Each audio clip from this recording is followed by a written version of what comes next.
Nagdeklara kaagad ng class suspension sa mga pampubliko at pribadong paaralan ang mga lokal na pamahalaan ng Davao City dahil sa bagyong Basyang.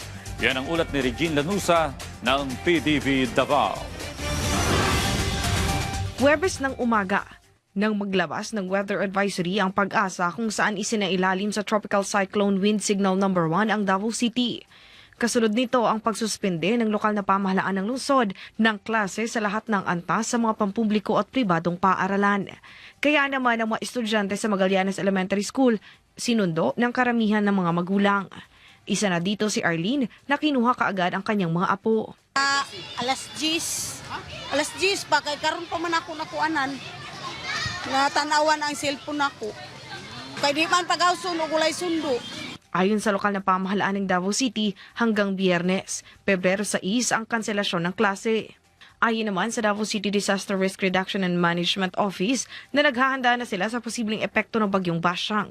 Nakapag-ugnayan na rin sila sa City Engineer's Office at Office of City Building Official upang mailigpit ang mga billboard ng lungsod. Ang signal number 1, pasabot na nga makasinati ang Davao City o mga light to moderate nga hangin, no? Unya, kung ato makita mo ng Davao City, this is a very highly urbanized city, naghantag mga billboard.